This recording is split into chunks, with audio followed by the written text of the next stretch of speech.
ساعته د لویدلي ماشوم د ژغورنې عملیات په خفګان سره پای ته ورسېدل.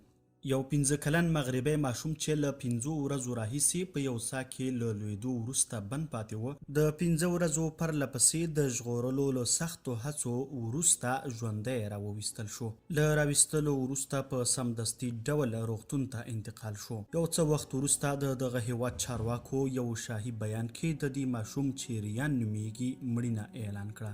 دغه ماشوم چې ریان نومیږي په تنګه سا کې چې 32 متره ژوره وه لویدلی و. د ژغورنې چارې د ځمکې د ښویېدو له ویرې له خنډ سره مخ شوې وې. همداراز د ژغورنې ډلې ونه شوی کولی چې دغه سا ته ورښکته شي، ځکه چې دغه سا په سر کې د 30 سانتي متره او ورپسې تر 25 متریو پورې د 20 سانتي مترو په اندازه عرض درلود، چې له امله یې یو عادي انسان نشي کولی چې په دغه اندازه سوري کې ښکته شي. نو د همدې له کبله د ژغورنې د بدیل تخنیک په لټه کې شول.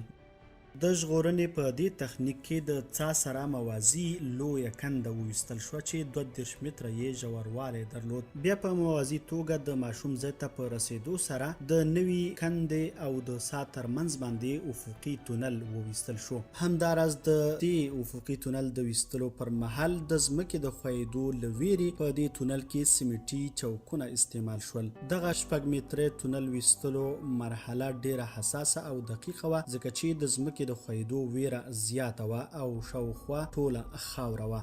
د دغه 6 متري افقي تونل د ویستلو پر مهال د ځمکې د ښویېدو له ویرې چې ټوله نرمه خاوره وه ډیره دقیقه او حساسه مرحله تیره شوه او ډیر وخت یې په کیندلو کې ونیوه تر څو په ډیر احتیاط سره دغه افقي تونل وویستل شي او د همدې لارې ماشوم ته ورسیږي. د پنجشنبې په ورځ سا ته ښکته کړل شوې کامرې په مټ اخیستل شویو عکسونو کې ماشوم ژوندی او په هوښ کې ښکاري، خو له هغه وروسته یې د وضعیت په اړه تازه معلومات نه وو ورکړل شوي.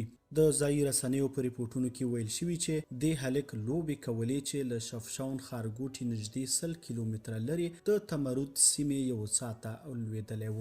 ریان د څا له کوچنۍ خولې 32 متره لاندې بیخته ولوېدلی و او هلته بند پاتې شوی و. عیني شاهدانو ویلي دي چې د ژغورونکو ډلې د بلدوزرو په وسیله څا ته څیرمه یوه کنده ویستله چې بیا له همدې لارې تونل ډوله سوری جوړ او ماشوم ته ورسېدل.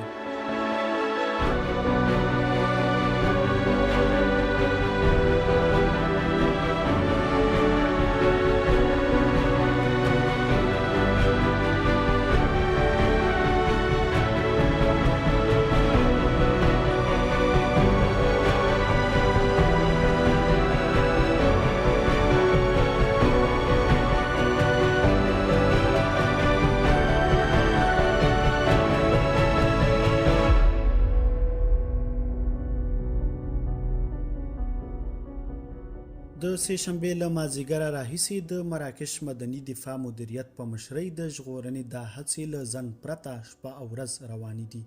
د ریان پلار وایي دی او د ریان مور سخت خواشیني او ناکراره دي.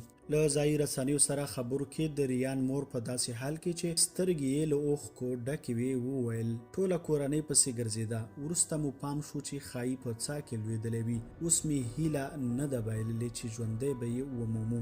ژغورونکو ډلې څا ته یو اکسیجن ماسک او خواړه کوز کړي وو او د روغتیا پالانو یوه ډله هم د تیارسۍ په حال کې هلته موجوده وه، چې په آخره کې د 15 ورځو پرله پسې له سختو هڅو وروسته ریان راوویستل شو. روغتون ته انتقال شو او له انتقال وروسته یې د مرګ خبر ټوله نړۍ غمجنه کړه.